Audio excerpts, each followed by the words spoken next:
All right, everyone, let's get this morning started.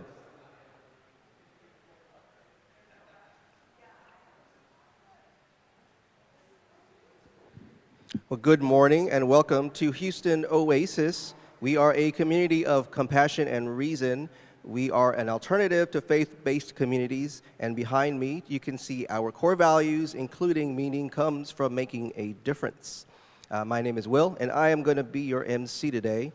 And it is my pleasure to see this duo here this Sunday morning.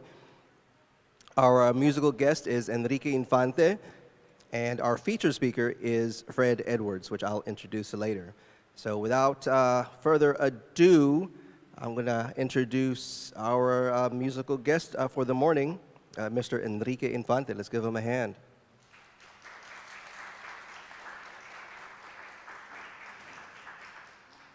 Thank you so much. Buenos días. Good morning, good morning. How's the coffee? Yes. I had like a liter of coffee this morning, so I'm going to begin with a beautiful piece that it was written by Brazilian songwriter Pininha, and it was somehow famous across all the frontiers, different countries back in the 90s, especially by the artist Caetano Veloso.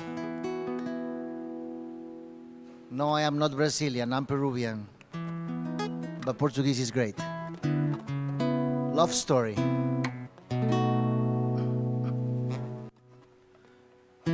Às vezes no silêncio da noite eu fico imaginando nós dois. Eu fico imaginando acordado,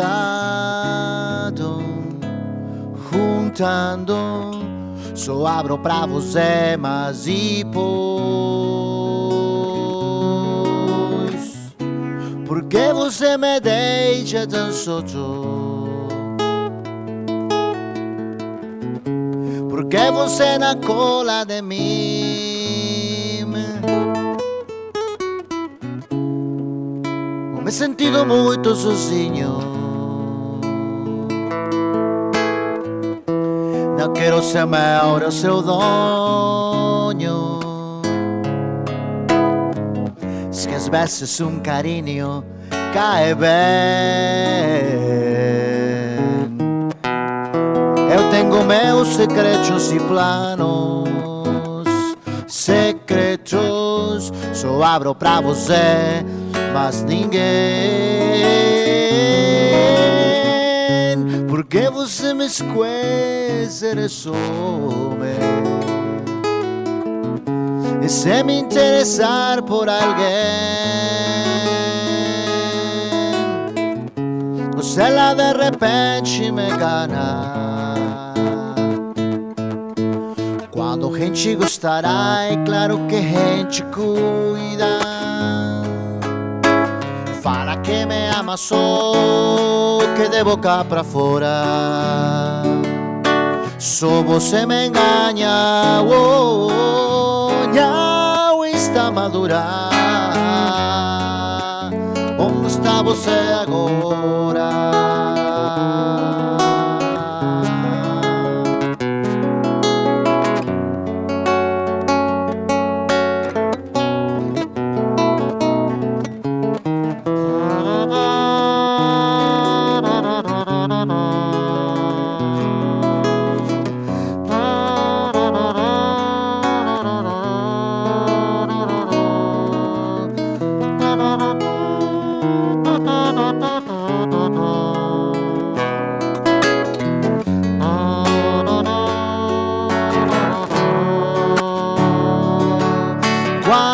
Gente gostará, claro que gente cuida.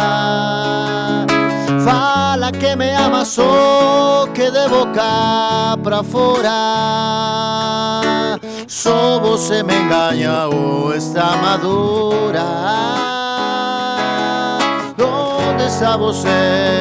Onde está você agora?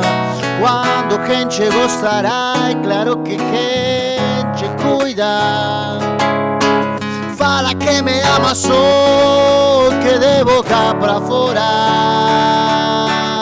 só você me engaña. Oh, não está madura. Onde está você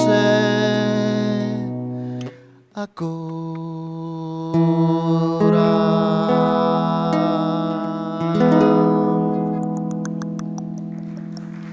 Muito obrigado.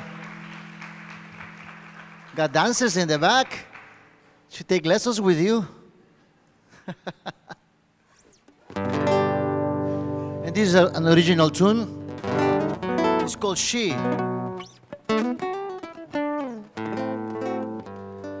And by the way, if you want more information about me, enriqueinfante.com.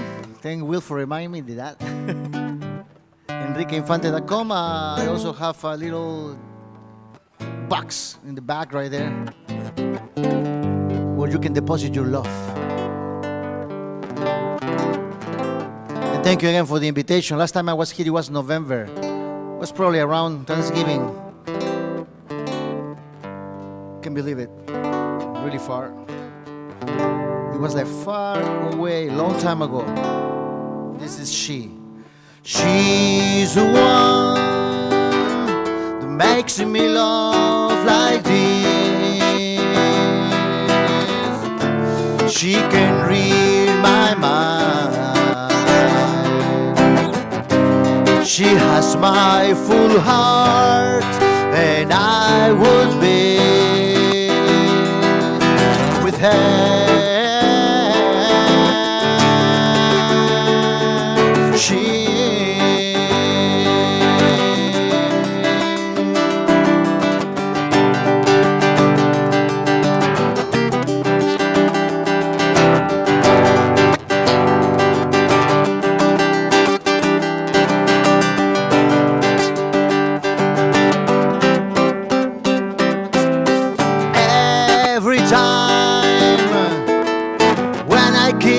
Her lips, all my body shakes, and my soul reflects what I can feel with her.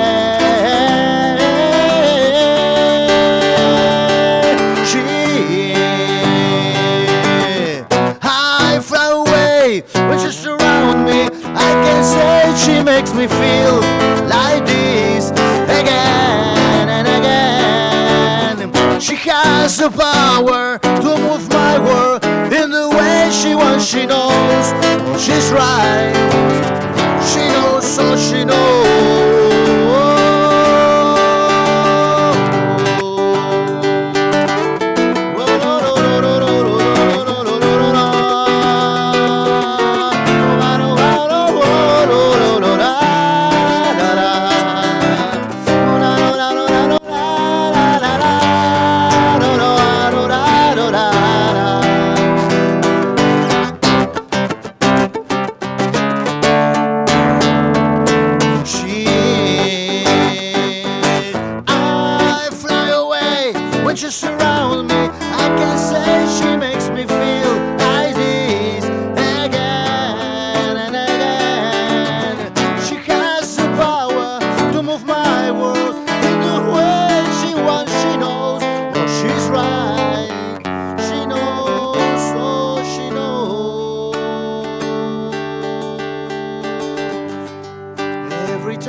To meet again.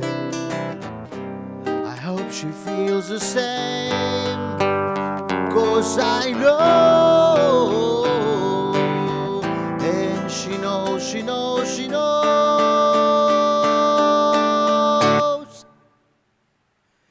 she.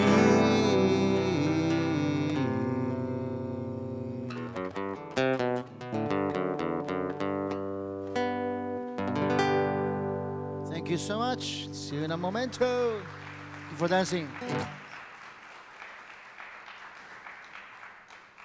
Terrific. Thank you, Enrique. He's been consistent and consistently awesome. He's one of my favorite musicians here.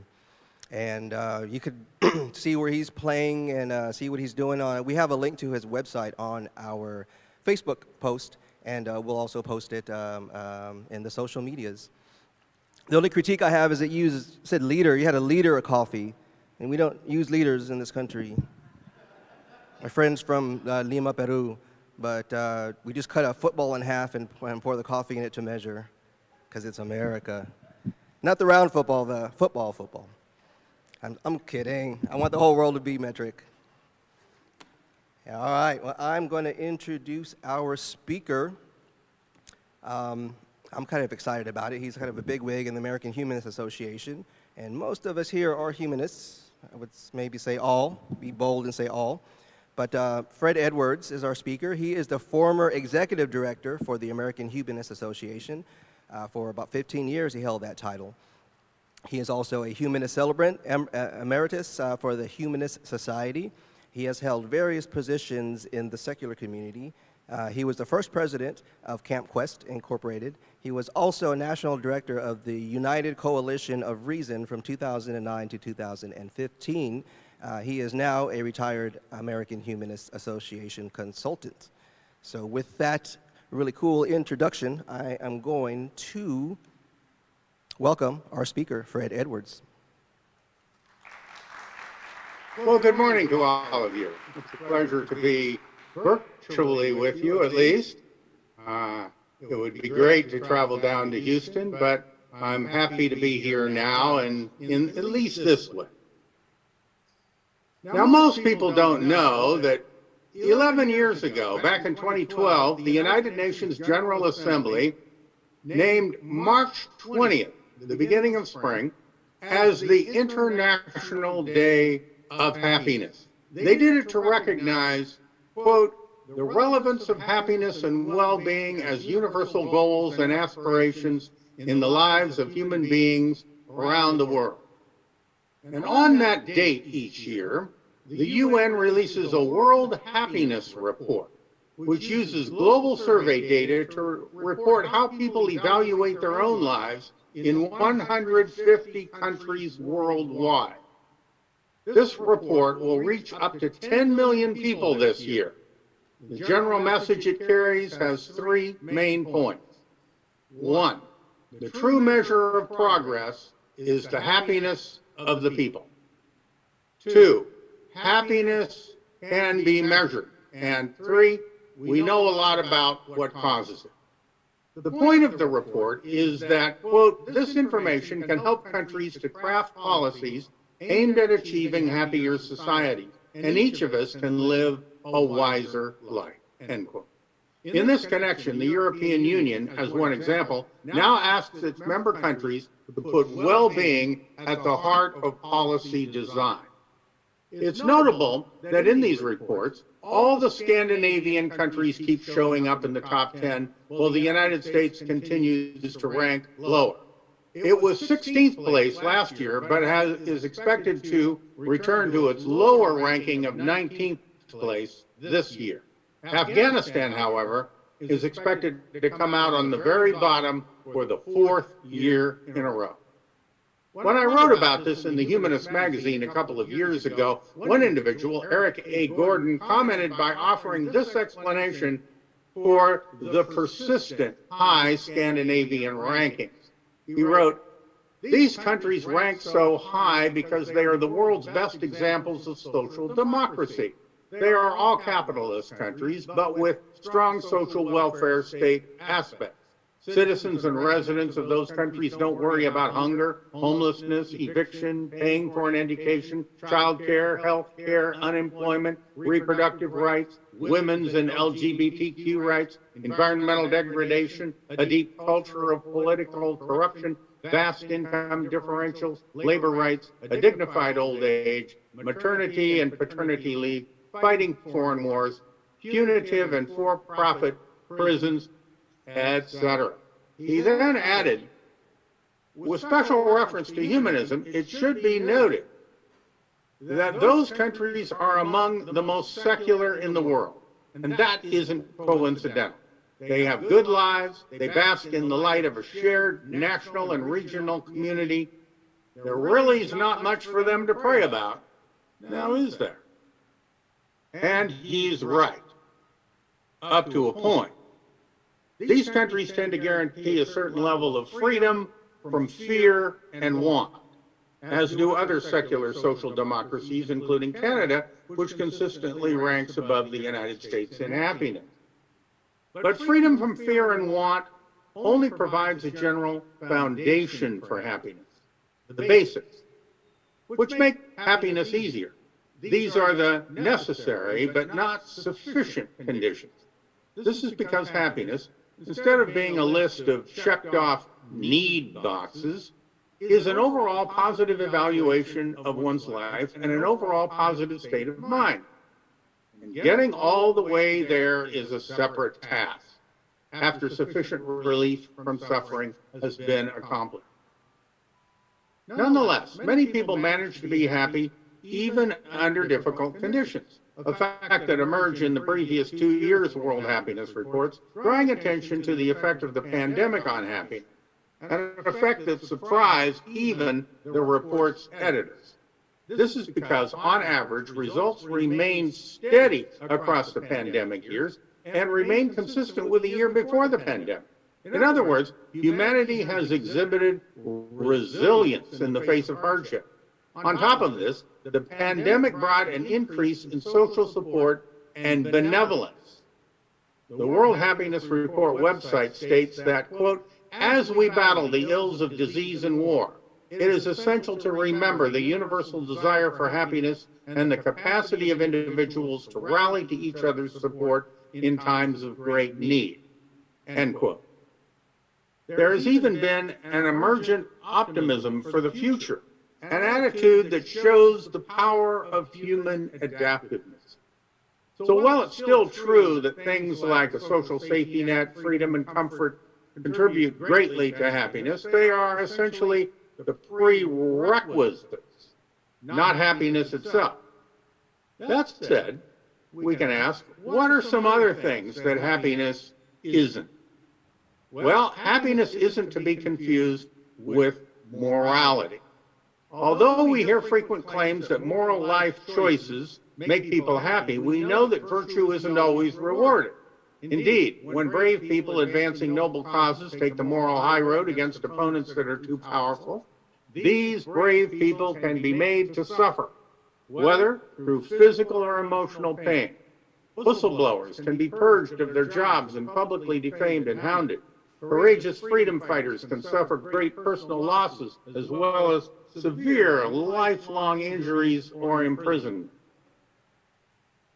Happiness isn't to be confused with personal achievement or money.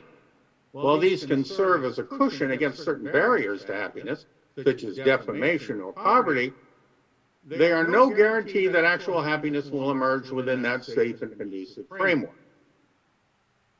But what about pleasure? Hedonism is a philosophy that tries to define happiness as pleasure. It's been popular in both East and West and from ancient times to the present. But hedonism runs into trouble once it's recognized that some pleasures require painful activities to reach them, such as traveling a difficult road to reach rejuvenating hot spring. And others have painful side effects, such as enjoying too large a banquet and then feeling ill afterward. This is most dramatically illustrated by the class of pleasures called type 2 fun. Aaron Stroud explained it a year ago in the Washington Post, writing, quote, this is a reference to a fun scale, often used by outdoor enthusiasts and endurance junkies to describe the kind of enjoyment they get from their adventures or misadventures, as the case may be. Type 2 fun can feel terrible while you're doing it, like climbing up a mountain on a cold winter night or running a 100-mile race. But when it's over, your memory erases the miserable parts, and you would do it again, for fun, of course. End quote. By comparison, type 1 fun is the more relaxed and ordinary variety. Fine dining with good friends, basking in the sun at the beach, having sex to music. On this scale, however, there's also type 3 fun. Strout writes, quote, "It's actually not fun at all. It's often described as harrowing, like getting dangerously lost in the wilderness or trying to swim across the Atlantic. It often involves search and rescue, prayers and vows that you'll never do it again," end quote. But type 2 fun, now that's the sweet spot. It challenges you without putting you in danger, and it's often uncomfortable, but in ways that also make you feel alive. What all of this analysis tells us that even fun enthusiasts understand that pleasures can be mixed with pain and, moreover, may only be fully appreciated in retrospect. Also, some pleasures last longer than others. And we have to keep that in mind, because the longer lasting ones tend to be less intense. Compare, for example, a leisurely day at the beach to the brief and sporadic thrills of speeding down a water slide. All of these issues have to be taken into account if one's goal is to maximize pleasure and minimize pain. And such complex accounting requires a lot of evaluations and mental calculations to determine the relative intensity and difficulty of each available pleasure so you can snatch the most delight at the least cost in life's bargain basement of happiness. To many, that can add up to a lot of unpleasurable work. Beyond this, there's the problem of compounding too many pleasures at once. The pursuit of one pleasure can actually get in the way of another, such as when you go to a restaurant famous for its desserts, but then eat so much of the main course that you become too full to still desire the special dessert you originally came for. And too long a string of high-intensity pleasures can become exhausting, such as dancing and partying all night. Therefore, pleasurable experiences often have to be broken up and spread out over time, interspersed with more ordinary experiences in order to be fully appreciated. If you do that, however, you're actually reducing the frequency of your pleasure. And this means the sum total of accumulated pleasures can never add up to more than a fraction of anyone's life. There are just too many spans of empty time and even periods of pain between pleasures. So if happiness is made up only of this, then life ends up having little happiness to offer. Furthermore, unsatisfied yearnings are often long, while satisfactions are short. And pleasurable feelings, once experienced, are readily forgotten. Can you remember and truly taste again that one great, one-of-a-kind meal you had last month or a year ago? Or mentally experience that incredible orgasm you had last week?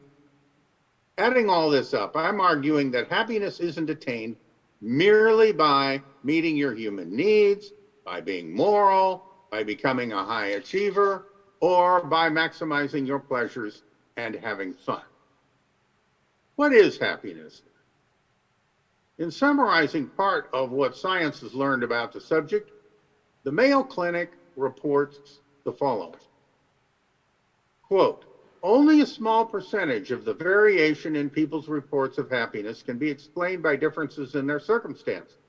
It appears that the bulk of what determines happiness is due to personality, and more importantly, thoughts and behaviors that can be changed, end quote. This confirms the wisdom of the ancient Stoic philosopher Epictetus, who, in addressing the problem of unhappiness in Roman times, famously said, people are disturbed, not by things, but by the views which they take of them. Which means that happiness is a state of mind, a positive evaluation of one's overall situation. One aspect of that positive evaluation is the idea that one's life is meaningful.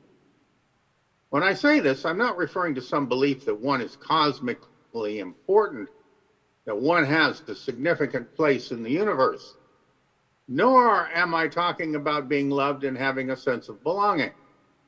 I'm talking about having a sense of purpose. The Mayo Clinic reports that people who strive to meet a goal or fulfill a mission tend to be happiest. Albert Einstein, with a bit of hyperbole, went further. All that we need to make us happy, he said, is something to be enthusiastic about. As the American Humanist Association's Humanist Manifesto 3 declares, quote, we aim for our fullest possible development and animate our lives with a deep sense of purpose, finding wonder and awe in the joys and beauties of human existence. But our aspirations don't have to be grand, like finding a cure for cancer or writing the great American novel. They can be of more commonplace importance, like rearing children. They can even be purely recreational, like planning a vacation or restoring an old car. The central feature of goal-oriented pursuits is struggle, the overcoming of obstacles and solving problems. These efforts can even include failing, which shows that the process is frequently painful or frustrating. But such aspects don't take away from the role that a vital and absorbing purpose can have in our overall happiness. Here's why. For almost all of human history throughout the world, human life has been, in the words of philosopher Thomas Hobbes, solitary, poor, nasty, brutish, and short. Yet people have continued to work hard, persevere, and build families. At the beginning of World War II, Winston Churchill energized his nation with the purely pessimistic promise, I have nothing to offer but blood, toil, tears, and sweat. Why did this work? When the going gets tough, why don't people just give up? No doubt some have, but those usually haven't been the ones to pass their genes on to the next generation. As a result, we today are the descendants of the survivors and thrivers, the ones who not only endured the struggle for existence, but felt driven to stay in the game. And what's true for humans is true for every surviving animal species. All have had to run the gauntlet of the Darwinian jungle. So today, when life is comfortable for those of us lucky enough to live in the global north, the drive to engage in struggle still persists and needs to find new outlets. Think of a typical house cat. Why would it play with a mouse and run the risk of losing it? Why wouldn't it just eat the mouse? The answer is, it isn't hungry. But it still wants to hunt. Likewise with humans. We who live comfortably in rich nations don't have to forage for food, fend off predatory animals, suffer hunger and disease, risk political chaos, and in other words, fight to stay alive. But we still feel invigorated by the prospect of struggle and can't go long without new pursuits, contests, adventures, conflicts, and dramas. Therefore, when the real problems and obstacles that plagued our ancestors, or that plague poor nations today, disappear, we make up imaginary ones. We play sports, create art, join political causes, dream the impossible dream, and even fight with our neighbors. Such things excite us and provide not only a reason to get up in the morning, but a reason to live. The conflicts involved don't have to be negative, however. They can instead be engaging, involving us in something we deeply enjoy. Some of us find that the work we do for a living falls into that category. It is gratifying and thus more rewarding and lasting than short-term satisfaction. The hours seem to fly by because we are so immersed and in the zone. This afterwards leads to a positive mood as we reflect on a day well spent. Finally, when we regard life as worthwhile, we are concluding that we are engaged in something of value, experiencing a suitable portion of enjoyment in that enterprise, or at the very least, finding some point in soldiering on. Thus, our sense of purpose is expressed in actions that engage us in short and long-term pursuits and strike us as bringing value day by day and year by year. These are basic ingredients. But is such a purpose-driven life sufficient for happiness? I don't think so. Consider that a person can be driven by a passion that provides meaning and energizes each day, but can still experience that drive in a context of a general dissatisfaction with life. One example would be someone who works hard to bring aid to victims of a disaster, while all the while railing at the world for making the disaster happen in the first place. Or feeling disgust for the politicians and others who aren't helping enough. Some of the overwhelmed frontline aid workers at hospitals during the height of the pandemic expressed such feelings. Hence, motivation and striving don't by themselves equal happiness. Which brings me to what I consider a critical ingredient: a free mind. Now, what do I mean by a free mind? This refers to an independent mind capable of rationally analyzing life situations and then managing personal emotions in ways that foster a positive response. The aforementioned Epictetus provided an interesting example, which I'll quote here. When you're about to engage in an activity, he said, remind yourself what that activity entails. If you're going to the public bath, think about what often happens at baths: the splashing, pushing, cursing, stealing. Or you will encounter it more calmly if you start by saying to yourself, I intend to bathe, but also to keep my mind at ease. This sort of emotional self-management not only prepares a person for the worst, but also has an upside. Since the bad things that you brace for don't usually happen, you can often feel a sense of elation when things go smoothly. The underlying principle is this: happiness and unhappiness, which occur within your own mind, are the result of regulating your demands on life in contrast to the reality about you. This makes happiness relative to the relationship between your demands and what life actually delivers. So if the world provides outcomes that are more positive than the emotional requirements or expectations that you've placed on it, you'll feel happy. On the other hand, if reality turns out more negatively than what you had required or emotionally insisted upon, you'll feel unhappy. This is the relativity of happiness principle. And it means that happiness can be managed by the manipulation of your tolerance for or acceptance of what happens or what is. One way to manipulate your tolerance is to consciously lower your requirements for what you would consider emotionally acceptable, as Epictetus did before going to the public bath. That's the age-old secret of happiness in a nutshell. You have two polarities to work with: reality and the standards you set for it.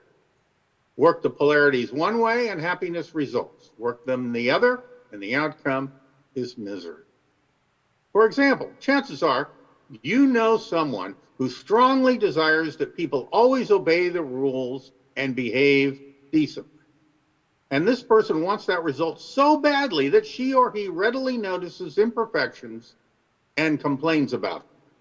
A reasonable preference for better behavior has been turned into an urgent need for it, a requirement that leads this person to engage in a sort of mental policing of what others do.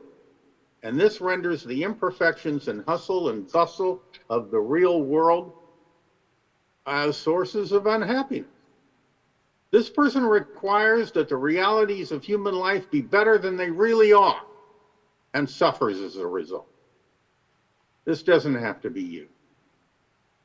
All you have to remember is that you aren't in direct control of what life delivers, but you can take control of the requirements you place on life. You can take control of what you'll regard as necessary for your happiness. Specifically, if you harbor unrealistically high requirements or expectations, disappointment will be a frequent and possibly devastating companion. But if you have realistic requirements or expectations, or even ones a little on the low side, your prospects for happiness go up. This same applies to events of the past. If you require yourself to have had a happy childhood in order to be happy now, and you conclude that you didn't have that happy childhood, you'll feel miserable. But if you have no such requirement, or if you allow yourself to remember and focus on the happier times, you'll feel better. In response to this idea in my article in The Humanist, a commenter named Dale Wong gave the following objection. He wrote, "This seems to say that a key to happiness is to lower one's expectations. While this may reduce disappointment, it also lowers motivation, which increases the chance of failure and of not achieving all that one could achieve." But is this true? Do lowered expectations reduce motivation and limit achievement? Or do lowered expectations actually increase motivation and make achievement more likely? Well, an April 2021 Washington Post article by Allison Chiu on how to encourage reluctant friends and relatives to get vaccinated puts the idea to work in that particular context. She starts right off by advising that you manage your expectations. This is because, quote, "it would be a mistake to enter a conversation convinced that you are going to be able to persuade another person to change their mind," end quote. This is a setup for failure because, as behavioral scientist Gregory Zimmet has pointed out, quote, "it's human nature to get defensive when your belief system is being challenged and attacked," end quote. It feels personal. So he advised taking a more inquisitive and experimental approach rather than an authoritative and goal-oriented one, acknowledging the other person's feelings and being modest in your goals. And you should know when to back off. After all, you can only control your half of the relationship. Because taking such an approach offers the best hope of success, that possibility can motivate you to make the effort. Moreover, with lowered expectations, there is less at stake and hence less fear of failure. All other things being equal, this process of effectively managing the requirements you place on life will lead you to more contentment, positive sense of well-being. And when you punctuate this with occasional moments of joy or delight, perhaps amid pursuits you find meaningful, the overall result is what we call happiness. The main point here is that a free mind is one that is willing and able to take responsibility for happiness and take control of it. A free human being is one who acts to do so. Success at such action is what we call self-mastery. And with self-mastery comes self-respect and happiness.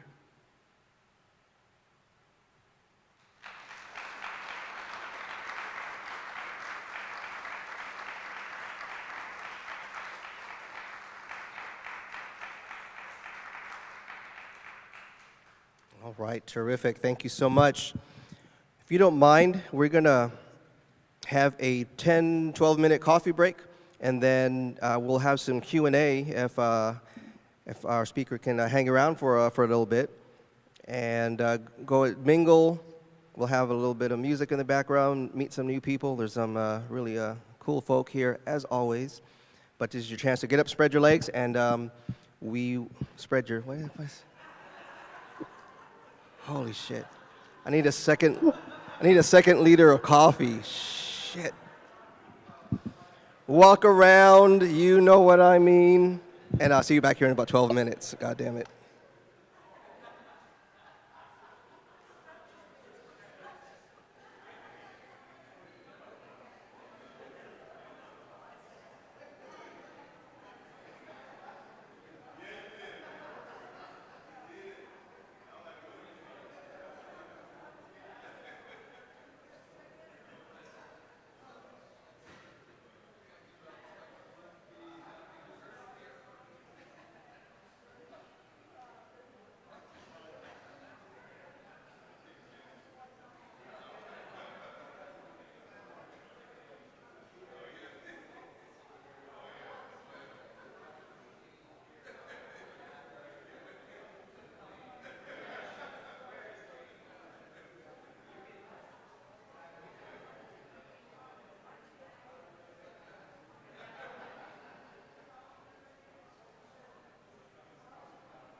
All right, y'all, let's find our seats and get some Q's and A's going.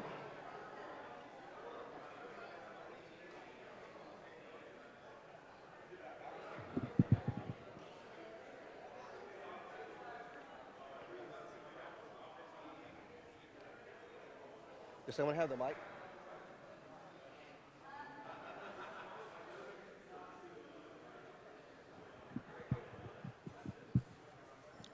Apparently we have an NC-17 rating on YouTube now. Testing.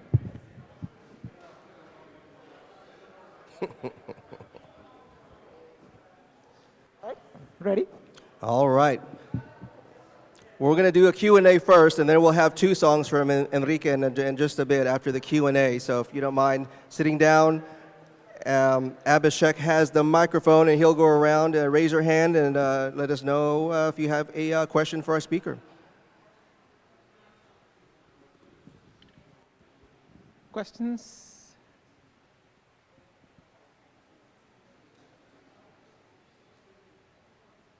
Questions you might have answered. Oh, here, one.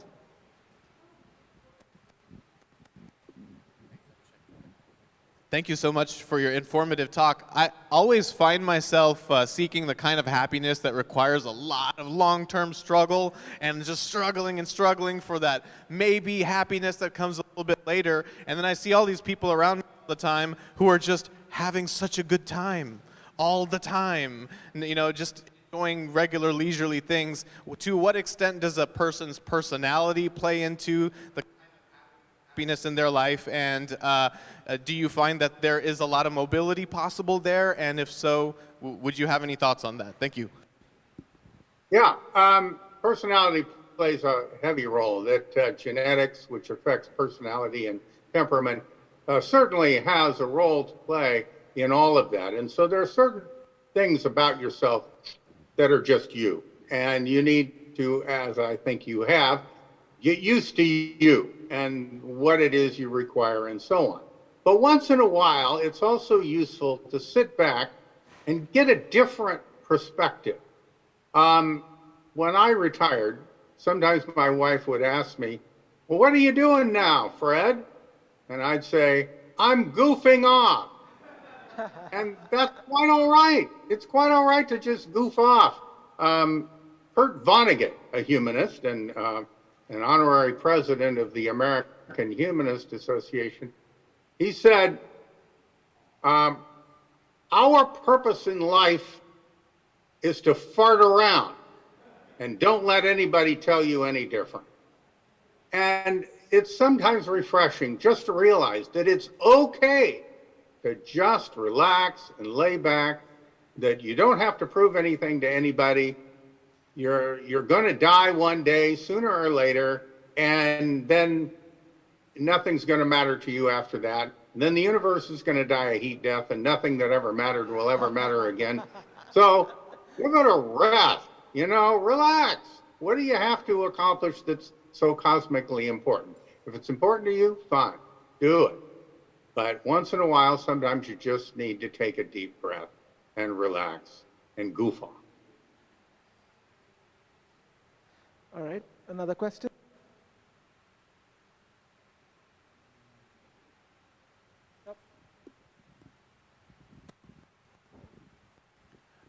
You compared the U.S.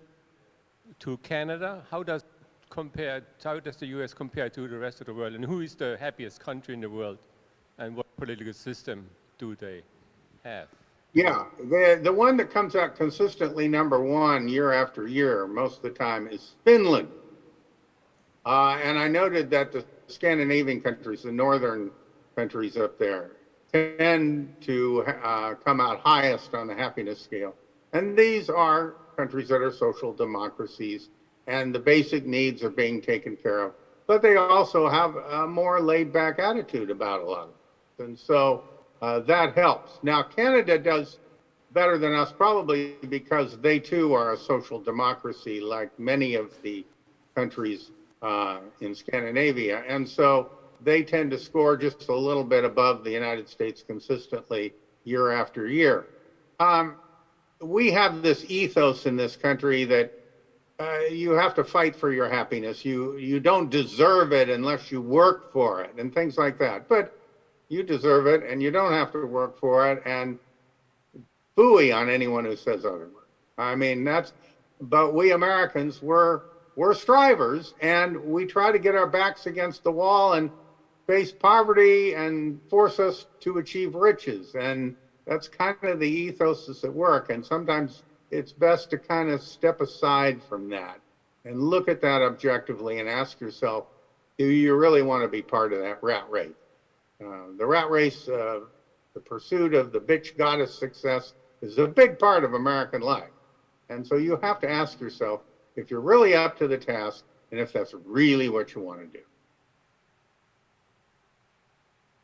Right. 1 second. One more question. Hi, I really liked your talk. You said that Finland is high on that list of happiness, and I also seem to remember that on some lists of education, Finland is the highest, perhaps, in the world. I've seen that, and I'm wondering if that's not a coincidence. All those Scandinavian countries are, well, one, as you mentioned, they tend to be less religious, and I think they also tend to be better educated. Do you think that's... Right. These are secular countries. They're just like us. You know, they're secular thinkers. They have secular attitudes. Even when they're religious, they're almost ashamed of it. And they're kind of low-key religion when they are religious up in those northern countries. But Europe in general, you know, tends to be laid back about a lot of things that we get hung up on, although they have their hang-ups too. And yes, education is very important. And happiness isn't something that is easily accomplished if you're stupid. I mean, intelligence really helps with the happiness. And a lot of Americans don't value education and cerebral things and intellectual pursuits and things like that. There's a different ethos in this country that has an anti-intellectual strain. And so folks like us humanists, we tend to want to be more intellectual and more thoughtful about things and ask, well, and then what? Or what caused that? And things like that. And so that allows us to have a broader perspective and a broader view instead of just going on our knee-jerk prejudices. And I think that's more of what goes on in Europe, particularly in the northern countries, is that they think about things and they have an education that's broad and inclusive about things in the world that allow them to have that broader perspective. But Americans do travel a lot. And I recommend travel as a good way of broadening your perspective so that you get out of that rut and get out of that narrow view that maybe your inadequate education led you to have.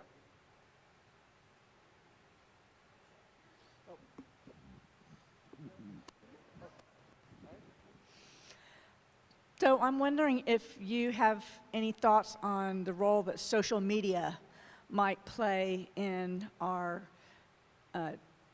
expectations and happiness. Yeah, I mean, social media has oftentimes it's been pointed out that it leads to certain stress because people are trying to achieve something that really isn't that important. Achieve a certain recognition, get a lot of likes for their posts. It's putting a lot of pressure on people to be popular. And particularly among kids, teenagers and so on, whose brains are still developing, this is not a good time to put a lot of pressure on them. And when you think about what the pressure is about, it isn't about success or making money or achieving some high aspiration or having a major goal and purpose in life. It isn't about that stuff. It's about really petty things. And it's so easy to manipulate people to pursue petty interests and petty friendships and things of that nature. And so, therefore, yes, it puts a lot of pressure on young people, and so it has led to young people having difficulties and psychological problems and so forth, and that's been reported. So yes, and so more teaching of acceptance of what happens and acceptance of the fact that what goes on the internet really isn't that important. What goes on in social media isn't that important. It isn't going to stay with you for the rest of your life. You don't have to worry about your standing in social media because it comes and it goes, and you can opt out. And sometimes that's one of the things parents are advised to do, is to limit the amount of time that their teenagers spend on social media. Did you have a question?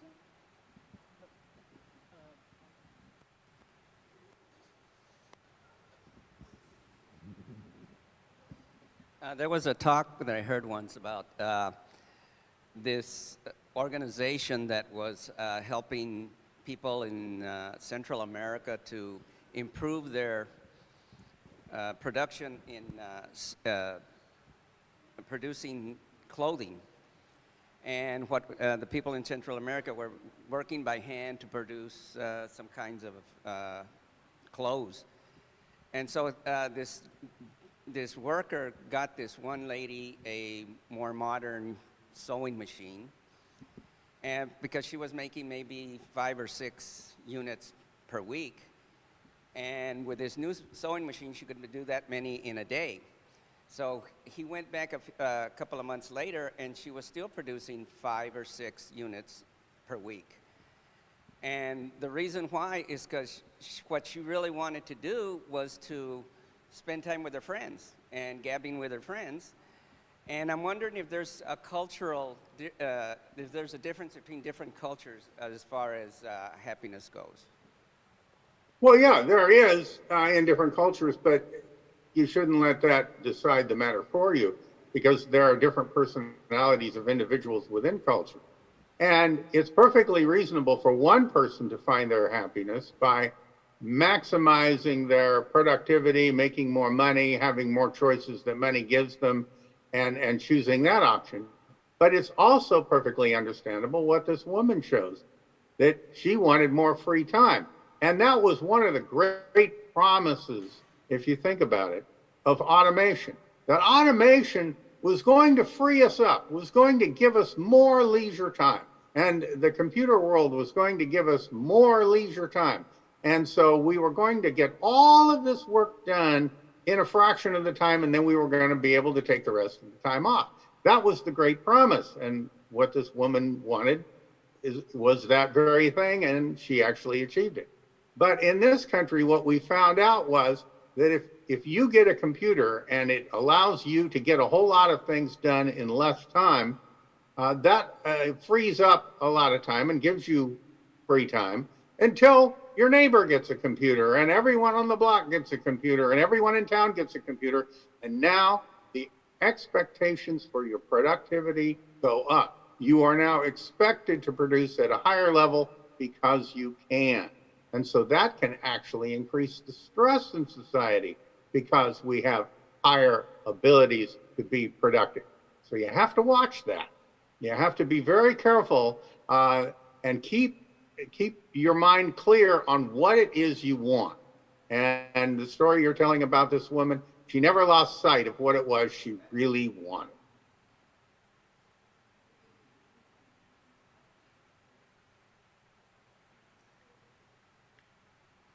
Wonderful. Thank you so much for your time.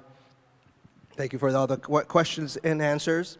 So we'll let Fred Edwards go. Let's give him a round of applause. Thanks a lot. Thanks again. Thank you. And I speak for everyone to say we are happier because of your presentation, so thank you. And as my friend Enrique comes on back up for 2 more songs, I want to remind you that his website, enriqueinfante.com, is on our Facebook, and it's on the pamphlet here. And that's where you can find him and what he's doing, his songs. If you want to show him some love here, he has a box in the back on this table, the clear box. You can put some money in there. And I'm also going to, after he plays his 2 songs, I'm going to remind you of a bunch of events we have and the goings on in the secular world. I want But I also want to remind you to plug into these said worlds, either through Meetup. We have a really cool website, HoustonOasis.org, and get on our mailing list, and you can keep up to date on what we are doing. And I'll get more specific after these 2 songs by Enrique Infante. Thank you so much. Hola, hola, hola, hola. Sí. So I remember when I was probably 9, happiness was when family and relatives and friends of my mom and grandma were just gathered like you are right now, and I was trying to sing. Happiness was also when I was traveling. Happiness was when I came to America back in '98 the first time. Happiness was when I could communicate in English.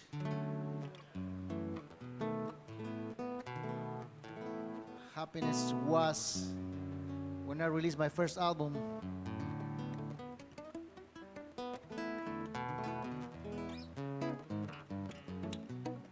Finally, happiness is music to me. Una veredita alegre, con luz de luna o de sol, tendida sobre una cinta con sus lados de arrebol. Arrebol de los geranios y sonrisas con fulgor, arrebol de los claveles y de mejillas en flor. Perfumada de magnolias, rociada de mañanitas, en la veredita sonríe cuando tu piel acaricia, y la cuculi se ríe y la ventana se agita cuando por esa vereda tu fina estampa pasea. Fina estampa, caballero, caballero de fina estampa, un blusero que sonriera bajo un sombrero, no sonriera y más hermoso ni más luciera. Caballero, y en tu andar, andar, reluce la cera al andar, andar.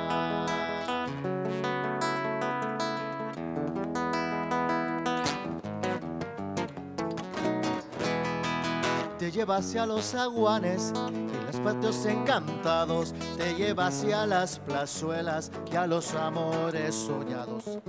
Veredita que se arrulla con tafetanes bordados, tacón de chapín de seda y fustes almidonados. Es un caminito alegre con luz de luna o de sol, que de recorrer cantando quien te pudiera alcanzar. Fina estampa, caballero, quien te pudiera guardar. Fina estampa, caballero, caballero de fina estampa, un lucero y que sonriera bajo un sombrero, no sonriera y más hermoso ni más luciera.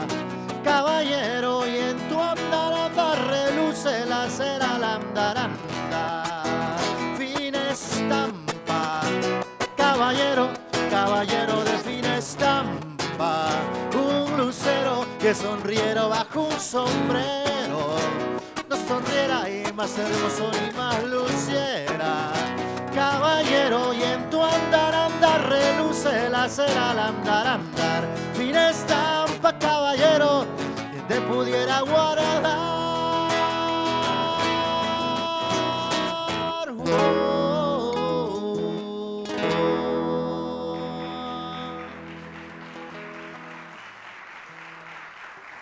Thank you so much.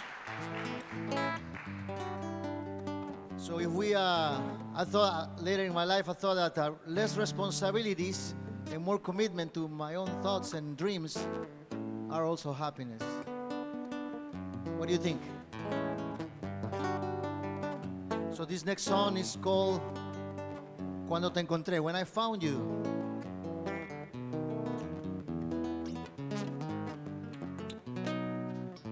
And it was in a playa. You guys know what is playa? Good. Good. You got an A+ then.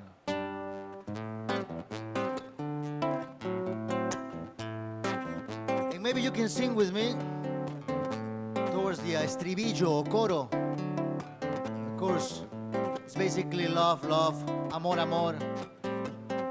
Cuando te encontré, I'll let you know when. Sabes lo que quieres, sabes lo que buscas, sabes lo que esperas, y cuando lo encuentras te das mucho más. Al amor, amor, amor, amor, amor, amor.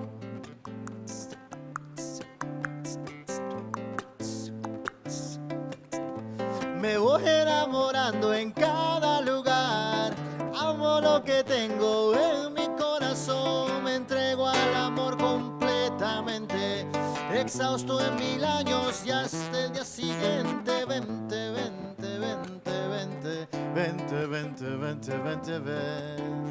Y llororo, yo llororo, yo. Ven ver tú que encontrar aquello que yo buscaba, ya sentí en minhas entranhas amor profundo, enfim, me encontro envolvido no amor, e pouquinho, darei imensamente, venha, venha, venha, venha, venha, venha, venha, venha, suro, aro, aro, aro,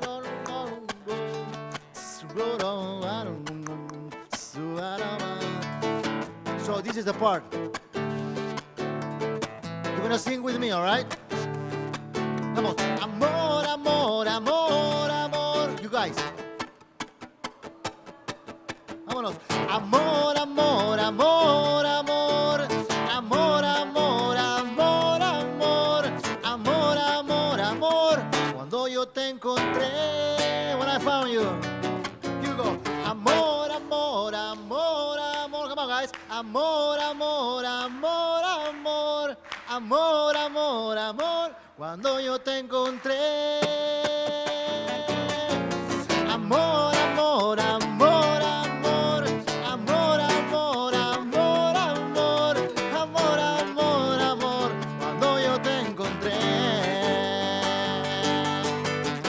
Cuando yo te encontré, llevabas vestidos de color de piel, una pulsera color café, cabellos, the hair was down and I was crazy about you. Y yo te miraba y sí, y los reflejos del sol caían en ti, y con tu mirada supe que el amor había llegado a mí. Amor, amor, amor, amor. Amor, amor, amor, cuando yo te encontré.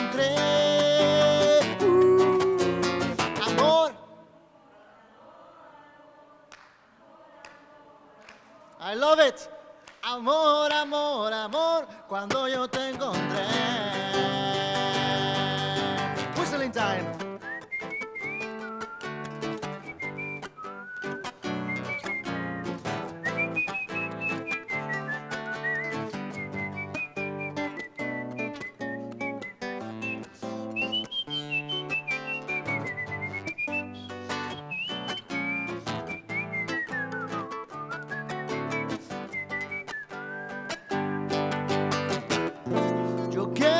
Estés a mi lado hoy, o para siempre se va a estar en mi coração. Eu quero você sempre a mi lado, o para siempre você vai estar en mi coração. Amor, amor, amor, amor. Amor, amor, amor, cuando yo te encontré. Vámonos.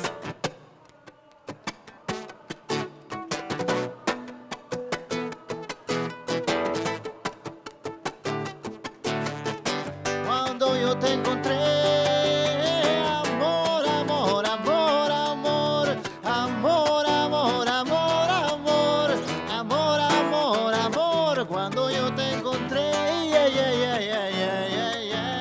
Amor, amor, amor, amor. Amor, amor, amor, amor, amor, cuando yo te encontré. Amor, amor, amor, amor.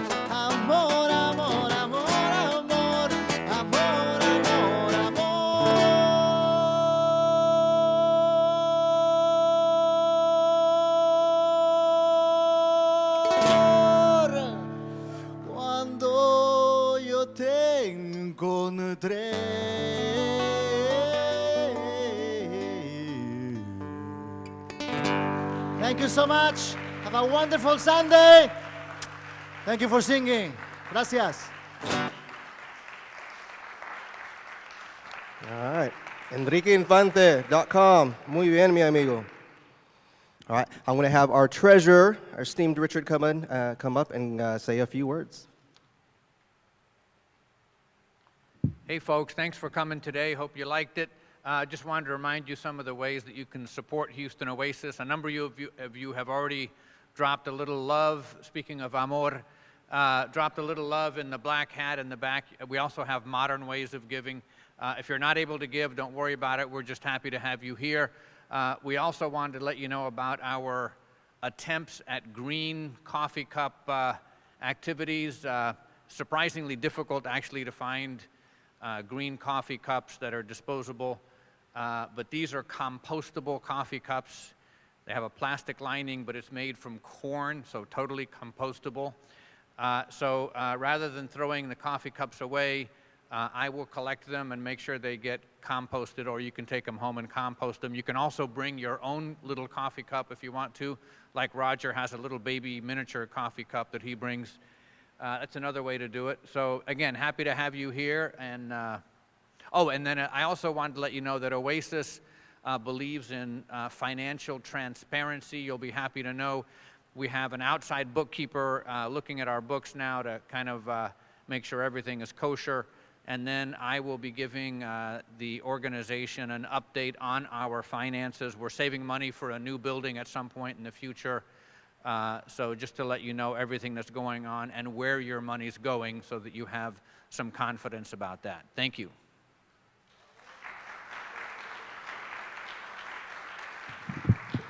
I love this crowd. Love this crowd. If you want to hang out with other fellow non-believers, heathens, etc., outside of these Sunday gatherings, we got a bunch of options for you. But again, plug into the meetups, to the website, Facebook, and we're going to keep letting you know what the options are. For example, today there is a meetup up on the north side. It's not on this pamphlet, but if you live in the Humble area, plug into our meetup, either Houston Atheist or Houston Oasis, and it's the same event up. It's called Back Pew Brewery. They have food there. Beautiful day. You get to hang out with fellow heathens.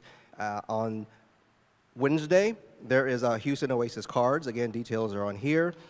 What's not on here is Eurydice, which is a play. Is that right? Yes.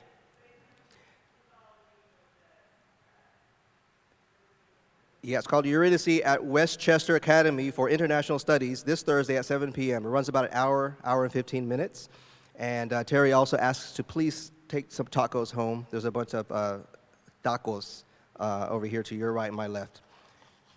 And on Saturday, there is a bike ride. Should be beautiful weather, if I remember correctly. Again, details are on here. It's been a terrific outing for exercise. And then on Saturday, the March 18th, there's a visit. We're going to visit the National Museum of Funeral History, which sounds great. There is a book club late in the month. We're reading World War Z. And that is the extent of the events coming up. But again, plug into to our meetup. That's going to be probably the most consistent place to have to look for events. But we'll let you know. And I think Richard's breathing down my neck. All right. Hey, I forgot to mention, speaking of transparency and compliance with the law, every nonprofit organization is required every year to let anybody who gave more than $250 to the organization to give you a letter that you could use to deduct your donations. And so we are going to be sending those out. As I say, we're just waiting for the bookkeeper to finish things, and then we can generate our reports easily from in QuickBooks, and that'll get emailed out to you.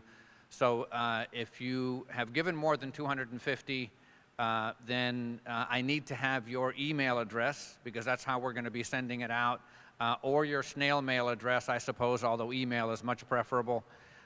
So if you want to get that letter, and if you've given money in a way that we can keep track of, that's the other thing, then we will send out those letters if we have your email address. Thank you. Hey, thank you all for being here. We look forward every Sunday to seeing you all. So thank you for being here. Lunch right after here is at Tacos del Julio, 7515 Westheimer Road. and have a wonderful week. Enjoy this beautiful weather.